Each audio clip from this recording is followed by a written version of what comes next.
Chaque année, la tradition est la même. Au début juin, une flottille d'hélicoptères valaisans quitte le pays pour une grande balade en terre étrangère. Avec 5 autres machines, nous mettons le cap sur le sud de la France. Nous embarquons dans l'Alouette 2 Kilo Juliette, qui tient sa couleur verte de son passé militaire. Francis effectue les derniers préparatifs. Bruno, l'élève pilote, nous accompagne durant tout le vol. Lima, good morning. Traffic code 2, runway 26, QNH 1019.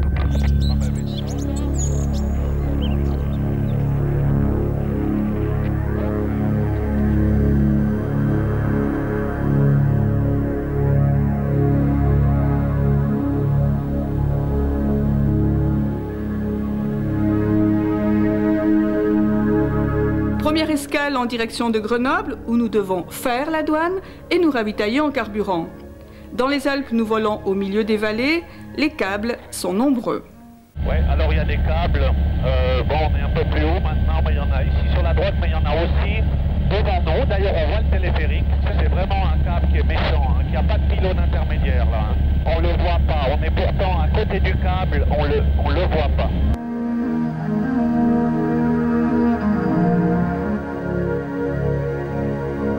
À l'époque, les navigateurs trouvaient leur chemin à l'aide des étoiles. Aujourd'hui, le système GPS a supplanté le sextant et le compas. Le GPS nous a calculé donc l'approche. J'appuie ici dessus et puis je vois qu'il me reste 12 minutes, 13 minutes environ, jusqu'au point d'entrée, le point écho, qui est un point précis et un point obligatoire de contact radio.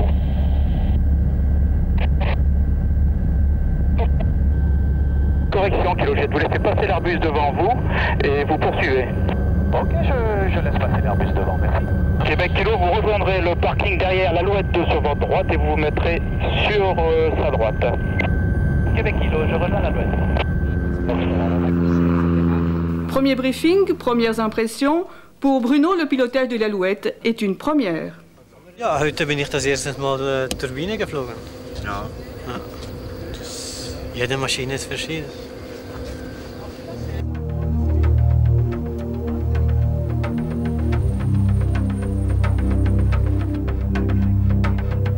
On redécolle en direction du Massif central. De temps à autre, Francis sourit, heureux de partager sa passion. Ah, moi je ne changerai plus du tout, donc c'est tellement fabuleux, c'est tellement extraordinaire.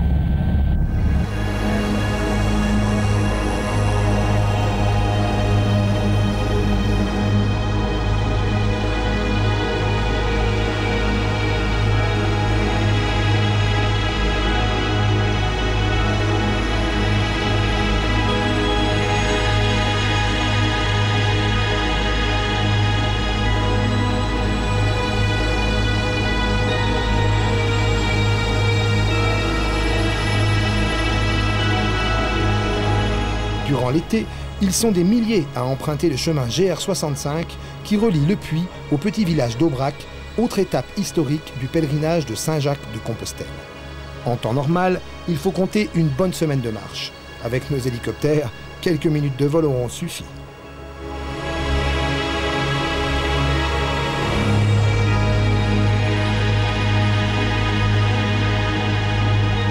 Étape incontournable du voyage, le restaurant de Germaine et l'Aligot, une spécialité faite de purée et de tomes fraîches.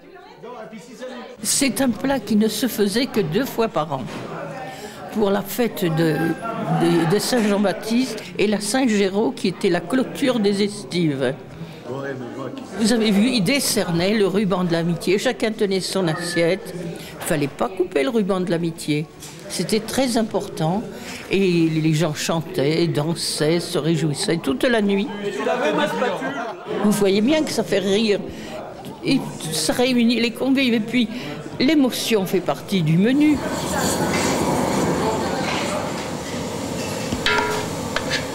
Vous savez, les joies qui viennent du ciel, elles sont plus agréables que les autres. Tout en ayant les pieds sur terre, on vous remercie beaucoup, beaucoup, beaucoup. C'est un diplôme.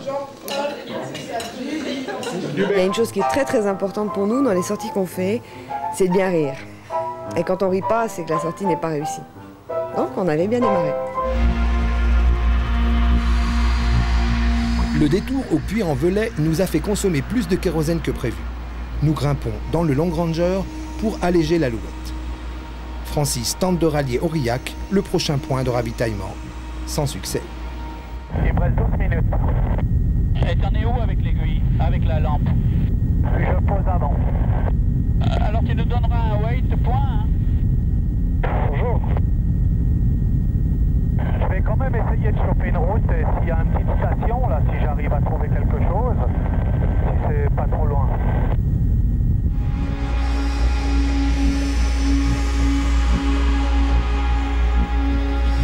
Isabelle, tout le monde l'appelle commandant. Non seulement elle pilote son hélicoptère, mais en plus, elle dirige d'une main de fer l'escadrille. Son souci premier, c'est d'organiser un ravitaillement pour Francis à l'aide de jerrycans. Je connais Francis, s'il décide de poser parce qu'il a plus assez de jus, il sait ce qu'il fait, donc il pose. Ça nous est déjà arrivé dans d'autres circonstances, dans d'autres sorties, donc on prendra un jerrycan et puis on ira le dépanner. Soudain, tout le monde demeure incrédule. La silhouette tubulaire de la Kilo Juliette fait son apparition dans le ciel d'Aurillac. Un miracle qui n'aurait pas étonné outre mesure les concepteurs de l'Alouette. J'ai préféré atterrir à côté d'un petit bistrot Bonnard. On a eu le temps de boire un petit verre et puis il y a un paysan très sympathique qui a pris la voiture et qui est allé chercher du diesel. Puisqu'en fait, cette turbine, elle peut avaler du diesel. C'est l'avantage de l'hélicoptère et puis de cette turbine, surtout de l'Artus qui a 30 ans. Magnifique. C'est vrai, on survole des paysages qui sont extraordinaires, il y a plein de choses à voir. Dans certains cas, il y a un caméraman à bord de l'hélico. On pense plus obligatoirement à ce qu'il nous faut comme fuel pour arriver à l'aérodrome le plus proche. L'avantage avec l'hélico, contrairement à l'avion, c'est que si vraiment on n'a plus assez de fuel, ma foi on pose, puis on trouve toujours une solution. Et merci. Et bonne soirée à tout le monde. Je transmettrai, merci beaucoup et au plaisir. Et c'est clair que ça bourgeonne un peu partout, mais ça passe sans problème. On a passablement de vent, tu vois, on est à 160 à l'heure au Madin et puis on a une grande speed de 120.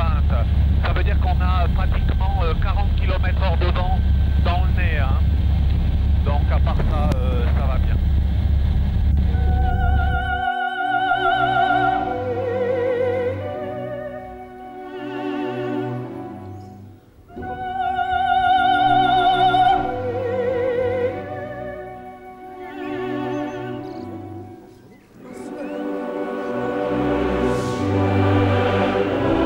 Encore une petite demi-heure de vol et nous atteignons Rocamadour, étape principale de notre voyage.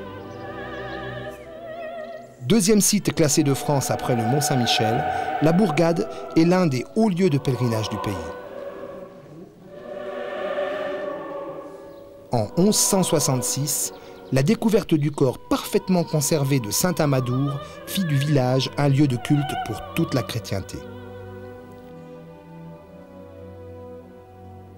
Les pèlerins continuent à affluer pour s'incliner devant la statue de la Vierge Noire dans la chapelle Notre-Dame. Aujourd'hui encore, certains gravissent à genoux les 216 marches du grand escalier qui parvient au sanctuaire.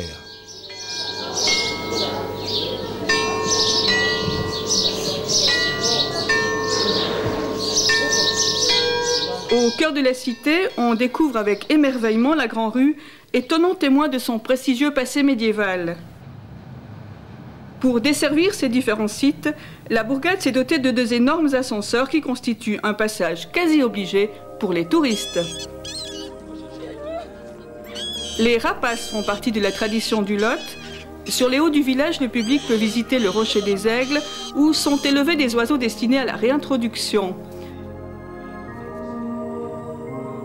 Un peu plus loin, la forêt des singes, un parc d'une superficie de 7 hectares où humains et macaques de Barbarie se côtoient en toute liberté. Le visiteur ne peut pas manquer les multiples commerces qui proposent le foie gras. Dans le Lot, la spécialité est incontournable.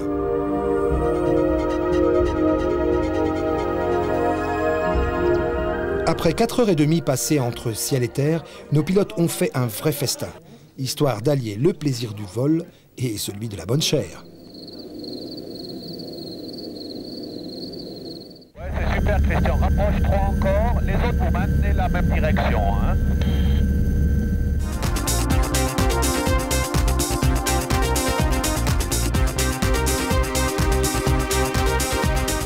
À quelques kilomètres de Rocamadour se situe l'une des plus impressionnantes grottes de France, le gouffre de Padirac.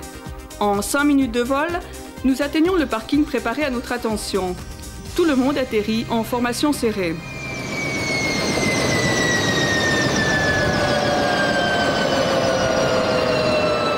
Les gens sont en général évidemment tout heureux de nous accueillir parce que pour eux c'est une attraction. Ça fait partie aussi de leur promotion parce que tu l'as très bien vu, ils prennent des photos, ils font des films. On n'est pas des gens pincés, on n'est pas des gens snobs, donc ça passe très bien. En général, on a un bon contact, on rigole bien. Moi, je chope de vertige quand je regarde en bas. C'est sérieux? Je m'approche de la barrière. Non mais Francis, on peut ne pas faire un stationnaire. Pour le terrien ordinaire, la chute dans le gouffre ne peut être que mortelle. Nos valaisans se contentent de fantasmer sur un éventuel atterrissage au fond. T'arrives pas à sortir après, une fois que t'es en bas. Ouais, mais attends, une fois que les filets d'air touchent le sol... Ouais. Non, mais tu arrives parce que la différence est si par mois. À mon avis.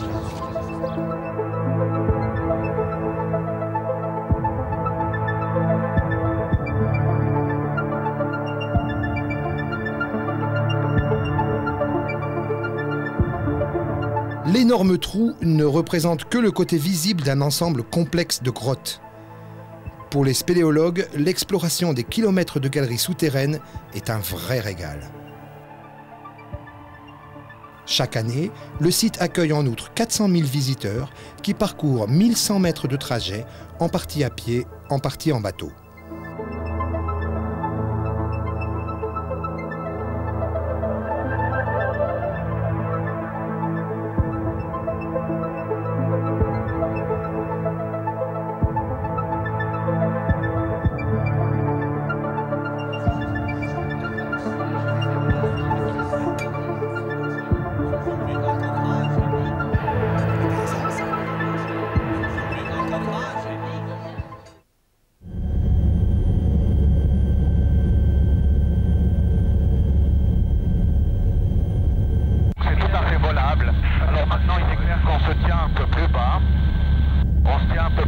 c'est-à-dire à 100-150 mètres sol.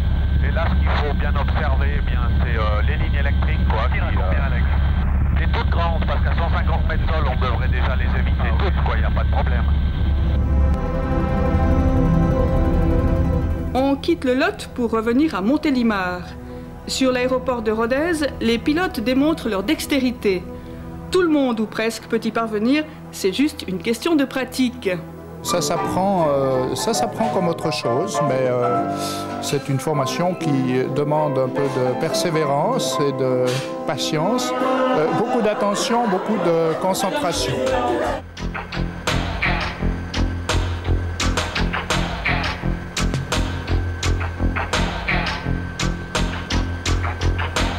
Le survol des gorges du Tarn constitue l'un des moments les plus émouvants de notre voyage.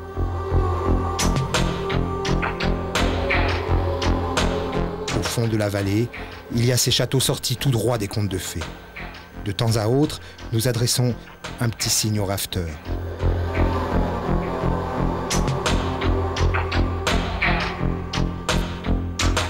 Encore quelques minutes, et c'est l'atterrissage au Gourbi pour le repas de midi. La manœuvre est précise.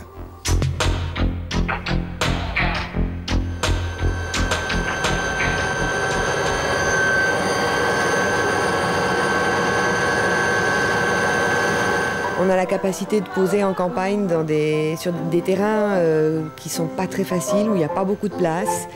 Et quand on voit le nombre d'hélicos qu'on arrive à entasser sur un tout petit terrain, on se dit qu'on est en général dans le groupe hélico des bons pilotes, ça fait plaisir.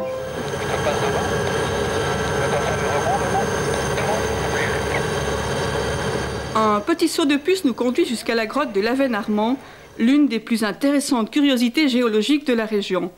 Souvenir de féerie en sous-sol.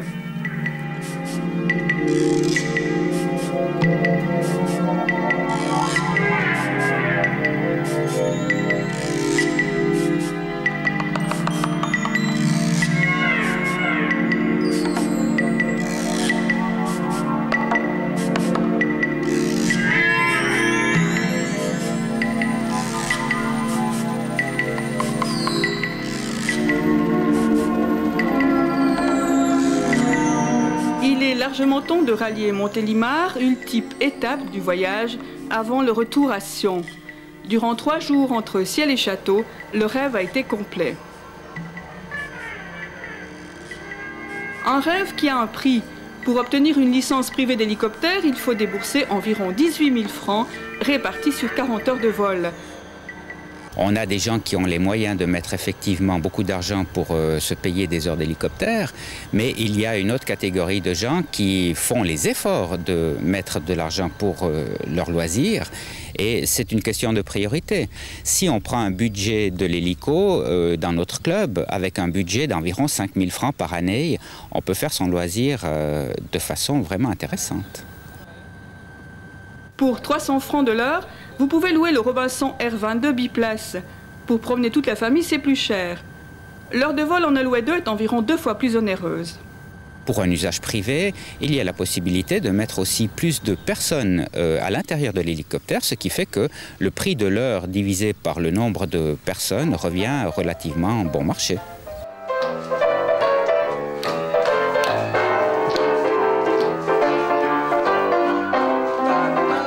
Évidemment, il y a le message, c'est de dire à plein de gens, mais intéressez-vous à l'aviation, c'est fantastique, c'est pas un sport de snob, c'est pas un sport de riche, c'est un milieu extraordinaire à côtoyer. Et puis très personnellement, si je pourrais lancer un message, Jean-Jean, c'est que l'année prochaine, si tu viens, t'arrêtes de nous interviewer toutes les 2 minutes. T'es toujours là ?